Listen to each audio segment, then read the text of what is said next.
Hello, sunshine. I'm Coy Wire, ready to start another week with you covering the news so we can stay informed on what's happening in the world in 10 minutes time right here on CNN 10.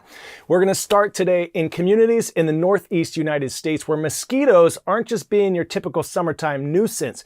They're causing rare and sometimes deadly viruses to spread. Now, over the last several weeks, more people have become hospitalized by mosquito-borne viruses like West Nile and Eastern equine encephalitis, or Triple E. One person has even died from the illness coming from these infections. So when infected mosquitoes bite humans and pass along viruses like Triple E, the first symptoms can be things like sudden headaches, high fever, chills, and vomiting. Severe cases, though rare, can cause seizures and comas. This year, the CDC has identified 6 cases of Triple E in 5 states: Massachusetts, Wisconsin, New Jersey, Vermont, and New Hampshire. Since the mosquitoes that spread Triple E are most active at dusk and dawn, communities have begun voluntary curfews to protect residents. Recreational and sport fields were closed at these times, and activities were rescheduled or moved indoors. Fortunately, many types of mosquito-borne illnesses don't regularly occur in the U.S., but scientists think that may be changing over time because of the climate change. Human activity has led to an increase in mosquito and tick-borne infections over the past decade. The most common mosquito-borne infection in the U.S. is West Nile virus, but we're seeing cases of Triple E, dengue, and other viruses rise locally. While states in the Northeast and Upper Midwest are experiencing this the most, malaria and dengue have also been detected in Texas and Florida. Right now, there are not widely available vaccines to prevent these mosquito-borne infections, so the best prevention is to not get bitten. CNN's Dr. Sanjay Gupta explains and gets into some viewer questions.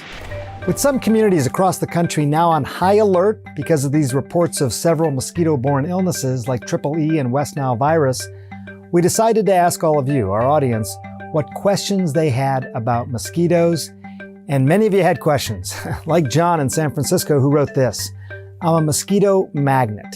In a group of friends, I'll get dozens of bites, my friends only 1 or 2 apiece. I've used mosquito repellents, but they only help a little bit. Is there anything I can do besides stay indoors?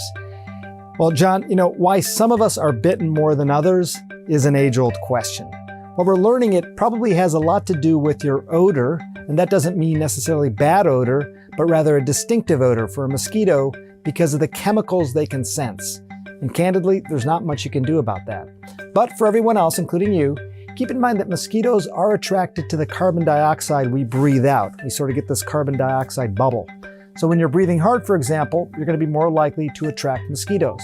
Having a little fan to blow the CO2 away, that can help. There's also some science that shows mosquitoes actually like darker colors, particularly reds and oranges. So you may want to avoid those colors. Remember that mosquitoes really don't like the sun, so they're going to come out at dusk and dawn. If you do go out, use an insect spray with the ingredients DEET or picaridin. Hope that helps, John.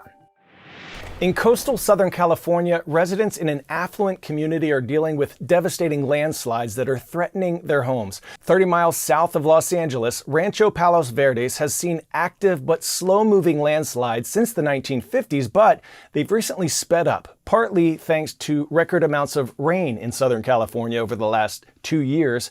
Now, as roads buckle and homes lie partially swallowed by the ground, scientists warn landslides are set to become more frequent as the climate fuels heavier rainfall and more powerful storms.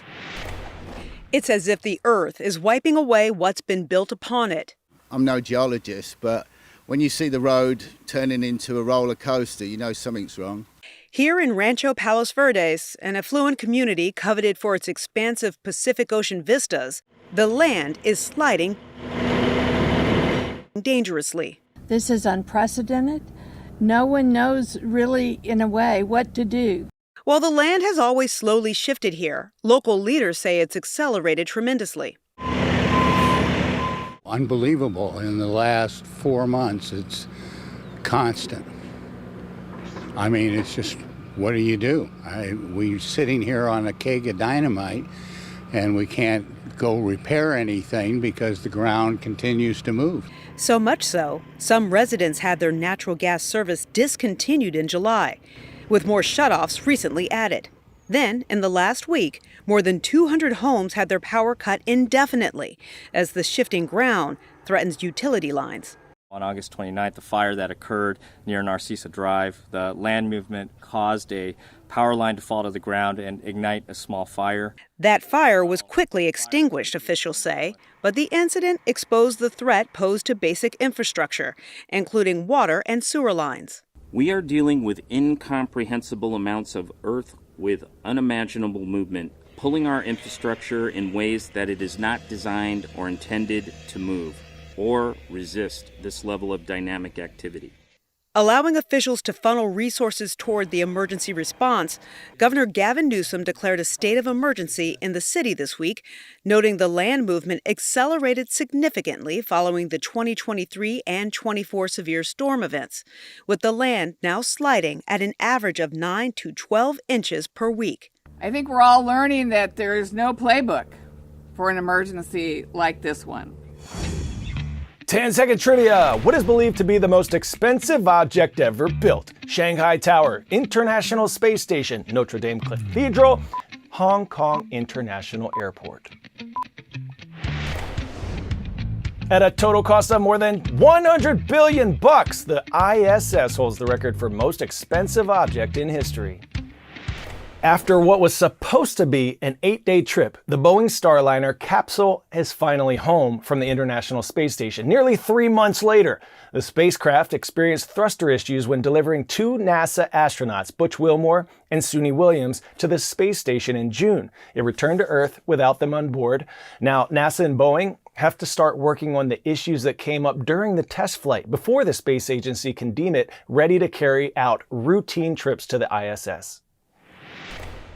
Boeing breathing a sigh of relief this morning after Starliner successfully landed in White Sands, New Mexico, shortly after midnight. And all of the issues that Starliner suffered while in space, the thruster failures, the helium leaks, did not prove to be a problem when it did the deorbit burn, pumped the brakes, and re-entered the Earth's atmosphere. Those were the critical maneuvers that NASA was so worried about if Butch Wilmore and Suni Williams, Starliner's crew, had been on board. And so now Boeing and NASA are going to be looking at all the data. NASA needs to decide if it's going to require Boeing to conduct another crewed flight test before it's fully certified to ferry NASA astronauts to and from the International Space Station. As for Butch and Suni, they're going to be up there until February of 2025 before they hitch a ride back on a SpaceX Crew Dragon capsule. That's essentially the backup here. But NASA Administrator Bill Nelson says that's what this program is all about, the Commercial Crew Program. It's about having a backup system, redundancy. If one spacecraft fails, there's another spacecraft run by a different company that can bring these astronauts home. So this is what the Commercial Crew Program was designed for. I just don't think anybody thought that this backup system would be tested quite as early as it was needed.